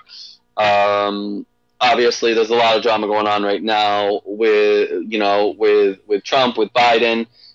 So that's actually another thing. With all the drama going on with the primary candidates, the candidates that are seen as the primary, ones in the race, it has kind of, I think, pushed a lot of people to say, okay, if I want to step away from the drama right now, okay, that gives me an opportunity to look at other individuals who have thrown their hat in. As far as Chris Christie, it's funny because my in-laws, my husband was born in New Jersey. My in-laws are from New Jersey. Yeah. And on my birth mother's side, were the family's also from New Jersey. So I was born and raised in New York, but there are some Jersey ties. I don't know. I mean, Chris Christie, when I watch him and he goes off on stuff, there are certain people, and this has nothing to do with political affiliation, but when they go off, just how they go off about something, I swear in my mind replaces them with a chihuahua barking or something. Yeah. It's the teacher from Charlie Brown. They become the teacher from Charlie Brown. Yeah. And it's just how they go off. Sometimes it's their tone of voice. It may not even be what they're saying. That's another thing. Is like you could be arguing a great point. You actually could have the facts to back it up. But if you fail to deliver it well, that can be an issue in and of itself. And for me, when Chris Christie speaks, I'm not going to lie, I go a little bit Charlie Brown. And in general, and I just hear a bit of that teacher. I hear the wah wah wah. Yeah. But yeah. So, but suffice it to say, no, I really have not come to any conclusions in regards to who I plan to and who I personally would vote for and support for the Republican primary. Yeah, Eric Pilcher, who joins me on Wednesdays, he's I don't know if you know Eric at all, but he's a evangelical Christian conservative from Cedar Rapids, Iowa. But he and he was a Trump guy, but now he's pretty repulsed by him, and he actually decided to endorse Chris Christie, which surprised me a bit because Eric is conservative, and I view Chris Christie as more of a moderate, northeastern blue state Republican. Although certainly conservative in some ways, but overall he's a kind of a more moderate guy. But what I do appreciate, and by the way, I don't trust. I don't endorse candidates anyway, just as the host of the show. I'm just not comfortable. I'll be very open about who I like and who I don't, and I'll talk about who I voted for if I'm asked. But I don't officially endorse anybody. But Eric, he does what he wants, and he endorsed Chris Christie, and that's fine. So I don't trust Chris Christie. There are things I like about him, but I have never believed. And geographically, I don't know how close you are to where this happened. Probably not close, actually, now that I'm thinking about it in my mind.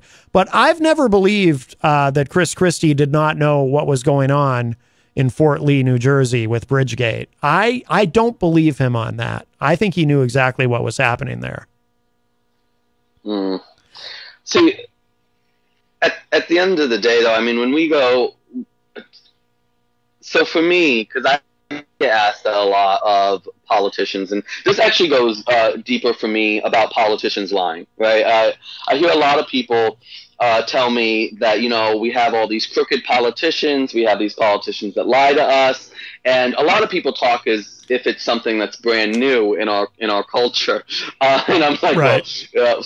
Far from it. But I do honestly feel that to an extent, we, the voting public, and I include myself in that, we've created the very politicians that we despise, that we go off about. And I think that is because as a voting public, especially in America as a nation, we're fairly privileged at the end of the day, right? We do have a great deal of wealth. We have, overall, we are doing fairly well. I think to a degree that's created this have my cake and eat it too when it comes to the candidates that we choose to support.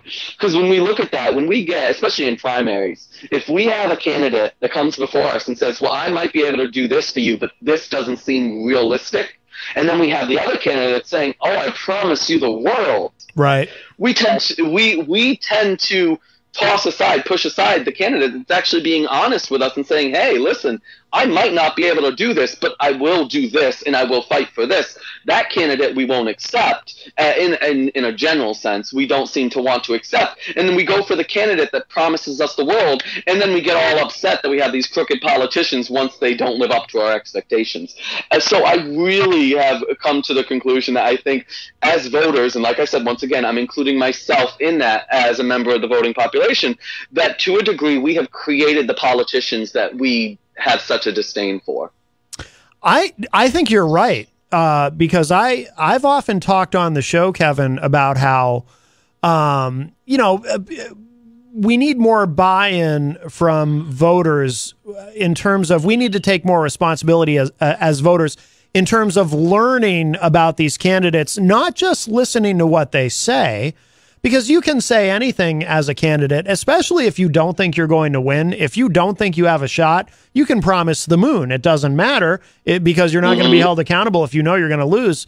But because there's other reasons to run for office other than trying to actually win that office. Like for the presidency, most people who run for president, they know they're not going to win, but maybe they want to raise their speaking fees or just enhance their public profile, or maybe they'll get a cabinet position. Maybe they'll, get that VP. Yep. Exactly.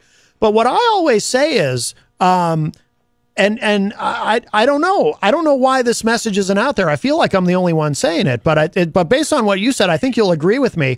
What we need to do as voters is, instead of just listening to what these candidates say, we need to actually learn about, because you can get the information with websites like opensecrets.org, for example. We need to make sure that we learn about where these candidates are getting their funding, who is donating to their campaigns. And by the way, I realize it's not all information that you can get. You know, there's dark money with these super PACs and whatnot. There are ways that they get around campaign finance law, but you can find out some of it. Some of it is public information. And if you're able to find out who is contributing to these candidates, then you know who they actually work for. Because they don't work for us. I mean, I'm talking about, you know, at the congressional level and, of course, the presidency. They don't work for us. They work for whoever gives them money. Well, yeah, go ahead. Well, I got to say this, but you are a little bit more ambitious than I am at this point, because I would love for that, too. I would love for that, too. But I, right now, would be happy to get voters to go to the campaign websites and look up videos. Yes. And information, you know, even videos of the candidate that they might vote for speaking about issues. I want to get to that step first, because I don't even feel that we're at that point by and large. When I talk to people about voting across the political spectrum, I ask them, who did you vote for? I remember, especially some of the younger generation, you know, I just turned 38, so I'm now saying the younger generation. I feel it hurts. It hurts along with the bones. So when I speak to some younger voters and I ask them, how do you, who did you vote for? I've actually had a few people say to me, I don't recall the name. I just voted for this party.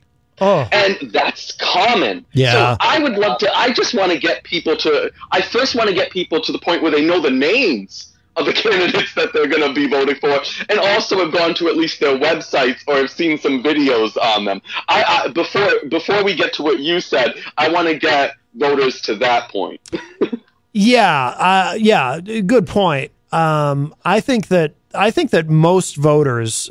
This is going to sound very cynical, but I think most voters are low information voters. I mean, if you're voting based on what you see, you know, based on a couple of YouTube videos and what your friends tell you and whatnot. And by the way, I don't want to sound like I don't want to sound too negative either. I realize, I think there are some people I think are low information voters because they just don't care enough to really do the research and put in that effort, and it's just easier to say, oh, we got to get the money out of politics and you know, chant those slogans than to actually do what we're talking about, which is really learning about these candidates. But I also understand there's a segment of people who probably would like to be more engaged, but they're also just very busy. Exactly. You know, it's hard if you're especially say if you're a single parent and you're working 2 jobs and you're also trying to go to school so you can get a better job, and you're doing all this stuff to support yourself and your kid and whatnot, just as an example. And and maybe you just don't have the time at the end of the day. You're exhausted, and you know, because I know people in that situation too. So I don't want to sound like I'm just dumping on everybody. So, no, absolutely not. And not to cut you off, but I totally can relate to that. And that's the thing, is like, while it frustrates me that we don't have more voters that do this, I fully understand why I think a majority of voters don't really invest that time and energy, is because you don't have it. I'll be honest. I work 10-hour shifts. I'm a warehouse worker. At the end of the day, I've been on my feet all day. My job, I'm standing. Yeah. If I wasn't part of my local Republican committee and I wasn't a candidate, I mean, if I was detached from politics in that way, when I get home from work, I want to relax on the couch. I don't want to read about the drama of politics. To be honest, I want to get lost in a book that I like, or in a show that I like, or a movie that I like. I want to have dinner with my husband. I want to have a conversation with him. I want to talk about those types of things. Yeah. Politics is, honestly, I push it higher up, right? Yeah. It's not automatically there. I had to work to push politics higher up on you know, what's important there. Yeah. And so I by no means, it's while it frustrates me, low information voting, it frustrates me, I understand it, because to be honest, I contributed to it once. I was one of those people. Sure. I was like, okay, this is my party. You know, and that was back when I was a Democrat too. You know, so I've been across the political spectrum, and it's there all across. And I understand why. My parents, their view was, why vote? They're all crooked anyways.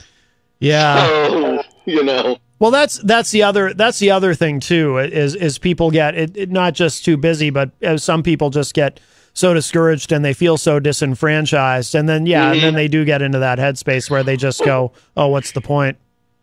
And actually, I got something amusing from the local Democratic primary, the mayoral primary for the Democrats, when they had their debate. So the candidates had their one debate, and our current mayor was asked. Well, they were both asked about the just abysmal voter turnout. I mean, this is an issue across the country, of course, especially in primaries. Oh yeah. So they were asked about it, and our current mayor actually said, "Well, I think low voter turnout is a result of people being happy with how things are." He actually said that. That was his answer. That was his answer to this question, and it was just like I actually went to the debate, so I was there in person. I kind of scoffed a little bit, like laughed, and it wasn't. That's not even about the fact that he's a Democrat. That's the fact that a lot of politicians, that seems to be their response to this, I feel, is, or at least one argument they will make, I don't think they believe it, was that, well, everyone's happy, so of course that's why we're having this this low voter turnout. But that was his response, and it was just, wow. Well, like, that is what you believe. Well, it's kind of like, though, he said the quiet part out loud, because if you are an incumbent, it is to your advantage. Incumbents always want low voter turnout. Because if you're, that's true. Yeah, if you're an incumbent, that means, you're probably safe. It's people turn out when they want change. So in a sense, he's not wrong. He's just kind of saying something you're not really supposed to say. And if you want to take what he said and make it reflect reality a little bit better, I mean, what he's really saying is people are happy enough that they're apathetic enough to not turn out to vote. I won't go that far to they're happy enough. I would just say they're more comfortable with the devil they know. That's a better way. I would say that, the devil always seems to be better at the end of the day for most people. Right. So I would say more along those lines than that they're comfortable, because I've met people who are certainly not comfortable, but they still don't vote. Yeah. And it's because they just don't have faith in it at all. Yeah. Or if they do vote, they just vote because they are afraid of what if it changes. Because change can be better, but it can also be worse. Right. So, it's kind of like that old thing where you want to throw that old saying when someone says, "Oh, things couldn't get worse," you want to throw something at them, right? Yeah. It always can, and so change is difficult. We are not a people that like change. We tend to resist that. Mm-hmm. Even those who seem to embrace change, on some level, there's certain types of change that they don't adapt to well, or they fear. So I would say that it's more about that. It's the devil they know. They might not be happy, but heck, if they change it up, things could get worse. Yeah. No, I think that's a good that's a good insight. Absolutely. Do you have you been following anything? Were you following again? I don't know if you have time really how much time you have to pay attention to the news, but over the weekend, were you watching what was going on in Russia? I was okay. So I'm aware of it. So one of the other things that's fortunate for me is that when I go to work, since I work in a warehouse in my position, I pop an earbud in and I'll listen to commentators and shows and stuff like that. Okay. So I will admit I'm fortunate in that regard. There are a lot of people who have even similar types of jobs as me that can't, jobs as me that can't do that. But as long as I have one ear free, my company's policy is, you can listen to music or whatever. So while most of my coworkers are listening to music, I'm listening to podcasts from time to time. Yeah. But I haven't really followed so much on the Russia. I will admit, from a personal perspective, it's the month of June. So it's been a specific focus, especially in my circle of friends and my political friends. Obviously, dealing with Pride and a lot of the drama concerning that, and denouncing a Pride Month, all that stuff. But as far as the Russia thing, I have recently heard a bit more details on it. You know, I'm horrible with the names, but I get the idea, you know, that we had the military, basically a military coup. There was an attempt at that. And from what I understand, there was, they wanted to take out a specific general, and there was you know, obviously a march on Moscow itself.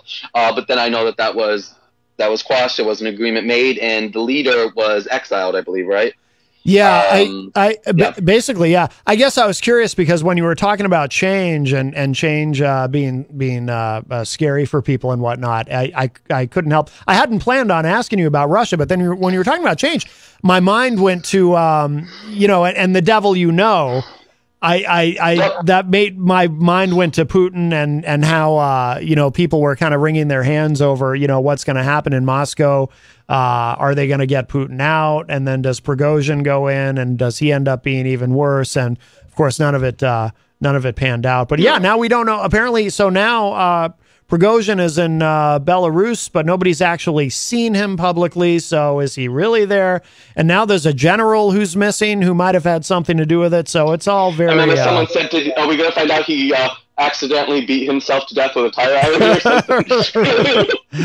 Yeah. he actually, you know, he accidentally strangled himself. It was, you know, accidentally shot himself from a distance.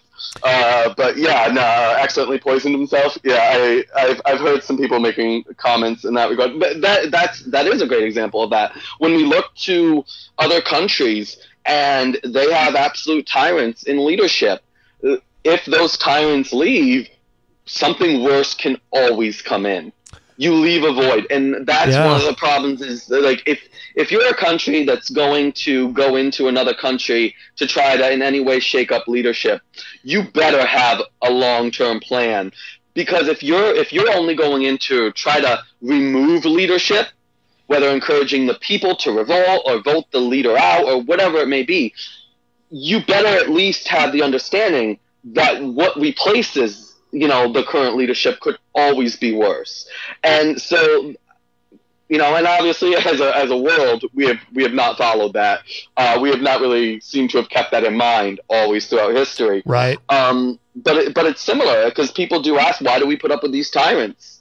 You know, why do we put up with these certain leaders around the world doing this, doing that? And go back to the devil, you know. At the end of the day, at least you know this individual, you know their habits. I mean, for Putin himself, he's been in power how long now? Has it been about like 23 years?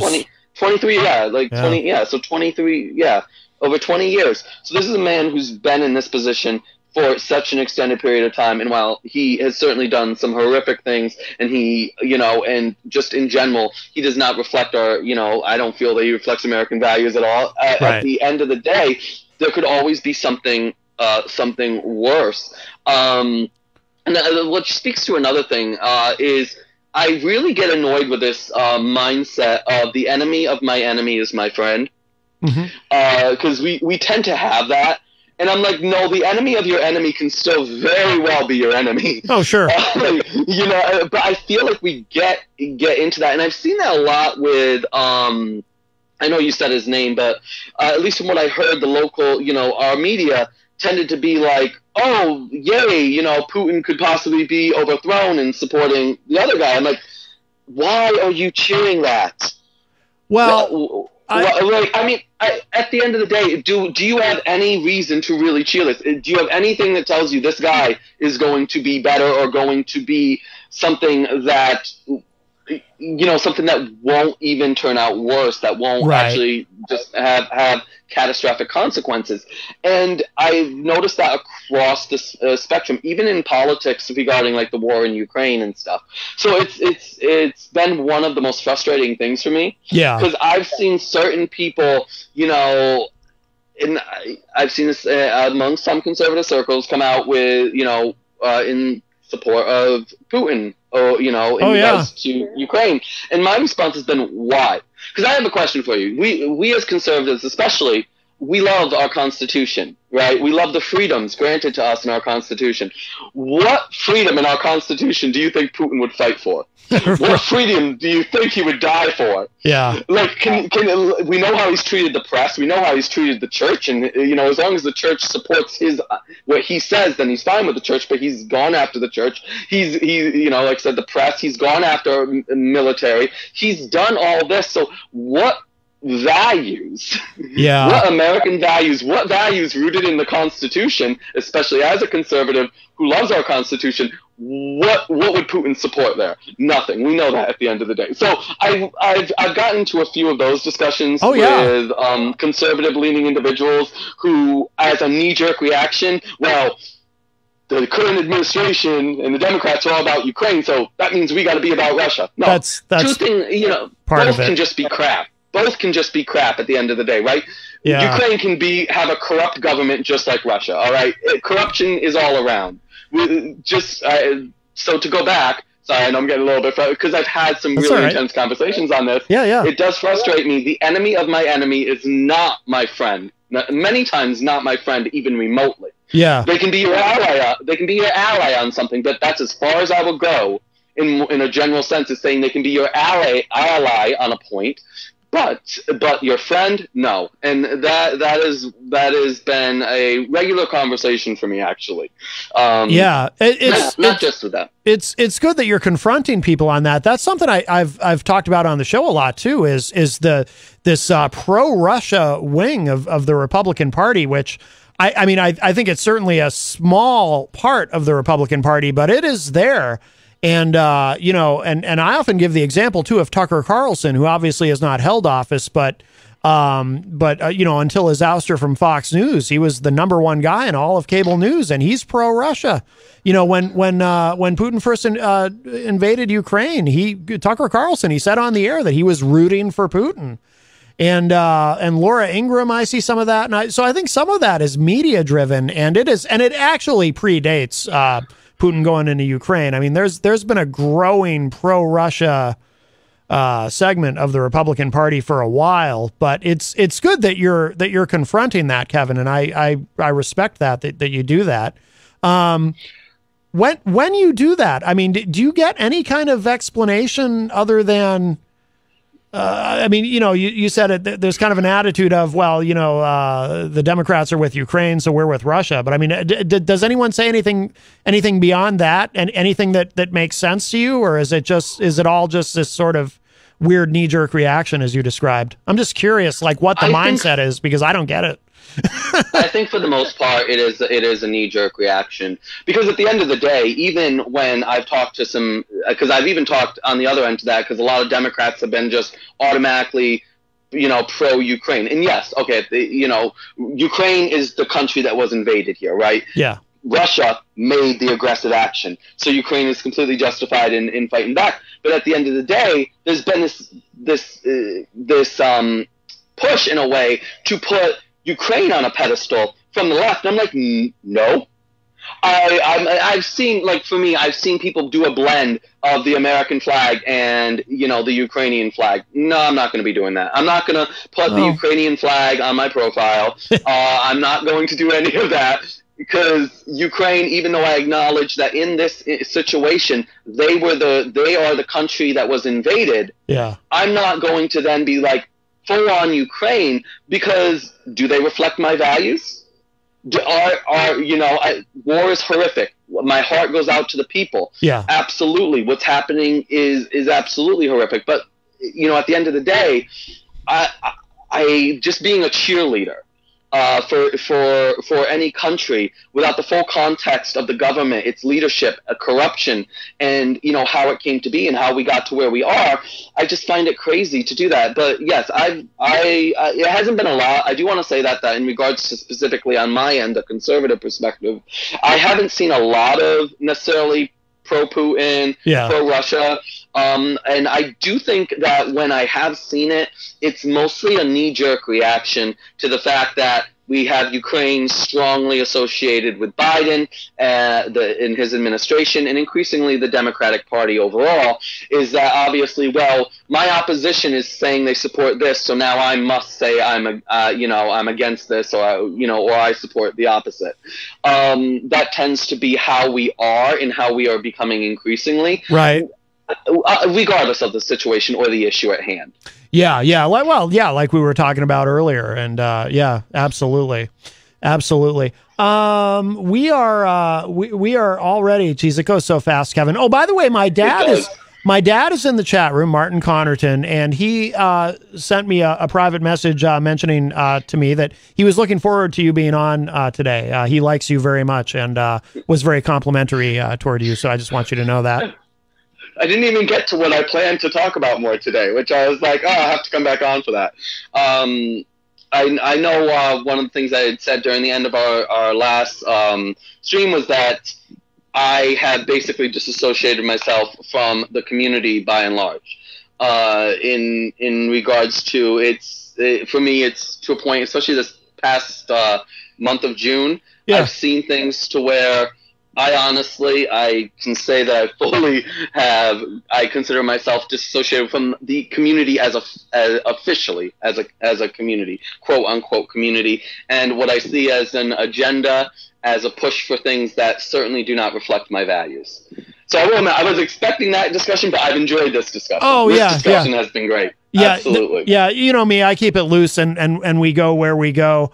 But just briefly though, I don't want, and I'm sorry that we don't have more time, but just briefly, well, I want to clarify too, when you say the community, you mean the gay community, the LGBTQ plus community? Yes. Yeah. I wanted to clarify that because if anyone's listening in Schenectady, I don't want them to think you're specifically the LGBT, LGBTQIAA, all the way to Z. I didn't want anyone to think you were saying screw Schenectady. No. Okay. No. It's just because people might not know. All right. Well, I mentioned June and Pride Month, so I felt like that delivered. I just want to make sure. Okay. Yeah, and I appreciate that because I've realized, as we all have probably had those experiences where you say something and you think you're being clear in saying it. Well, you think you could not make it more clear, and someone's like, "You meant this," and they take such offense, and you're like, "No." Well, especially Kevin, especially in politics, because it would be the easiest, especially in the world we live in now with the technology that we have in social media, it would be the easiest thing in the world for one of your opponents to clip you saying, "I'm disengaging from the community," and then putting that out there. It's like, this guy wants to represent us. He doesn't even like us. You know what I mean? So. No, and that's the thing though. I'm also someone who's not afraid to clarify things. Although I do know the fact that once that is what would be made the headline, but the clarification would be made the byline. Wouldn't even be on the first page. Right. So, right. Yeah. It would be on like the 46th page. I totally agree with that. So I appreciate you clarifying that. Yes. It's a dirty business, man. It's a dirty business. But all right. Well, listen, because we're up against the clock. But one thing I definitely want to make sure you get in for listeners who want to know where to find you online. If there's anyone listening from your area who wants to know more about your campaign and anything you want to make sure that we know about. Oh yeah, absolutely. You can easily find us on Facebook. I'm bringing up the exact for that. My phone is acting up a little bit. So I had this down. So we're your GOP candidates for Schenectady City Council on Facebook. So you can find about us there. We also do have a website. We have the Schenectady GOP City Council.com. So you can find more about us there. So please do check. Oh, sorry. Schenectady City Council 2023.com is where you can find out more about us. You can find out about all the city council candidates. And there's also a link to our mayoral candidate, Matt Nelligan. My Instagram is just my personal one. But I'm Kevin Hammer on there. You can also find me on Twitter. It's similar for the campaign on Twitter as well. And we have our links up for donations for our campaign. And you can also find me personally on YouTube. This is separate. This is just me individually. I'm the Issues from Left to Right on YouTube, and I stream there as often as I can, discussing a lot of issues that I care about personally. Okay. All right. Very good. All right, Kevin. Thank you so much. Always a pleasure to have you on, and we enjoy speaking with you. And we'll do it again, obviously. But thanks for your time today, and be safe out there in the when the bad air comes. Oh, actually, don't worry. I have my inhaler close. I hate to say that I have to do that, but yes, I have my inhaler close, and I absolutely look forward to being on again in hopefully the fairly near future. Yes. And I wish everyone a good day. All right, Kevin. Thank you, my friend. Take care. Bye. All right. Bye-bye. All right. That was Kevin Hammer from Schenectady, New York. And we are out of time. So if you miss any part of today's show, it will be up in just a little bit at WMNHradio.org and at my website, mattconnerton.com. Let's see. Also want to remind you what we've got coming up tomorrow on the program. We have, of course, the return of Eric Pilcher's classic film review. Eric, our friend from Cedar Rapids, Iowa. This week, the subject is Raiders of the Lost Ark, which is the original Indiana Jones film for you youngins who might not know that. So I remember seeing that with my dad when I was a kid. So that will be the film review. So we'll do that probably toward the end of the first hour. And then in the second hour, we have Huey the Gecko joining us live in studio. Last time Huey was with us, it was pretty interesting. And I'm sure that this time will be as well. So I really look forward to that. Let's see. It is Thursday, which means if you are listening live on WMNH, coming up next is Through the Stage Door, hosted by the great Rob Dion. And don't forget to be back bright and early, 7 a.m. tomorrow for the morning show with Peter White. And don't forget tomorrow night, Retro Spectrum Radio with Pauly C. I'll be here for that as well. All right, so we're going to get out of here. Oh, I know what we'll close with. Won't have time to play the whole song, but we'll play a little bit of this, a little Rocky Mountain Mike song called Runaway Coo, which is a parody of Runaround Sue. Because we did talk about Russia a little bit. All right, I'll talk to y'all a little bit later. Bye, everybody. Here's my story about Vladdy Boot. Went into Ukraine but had to scoot. His big ambitions, they ran aground. And now he's getting run out of town. Whoa, whoa,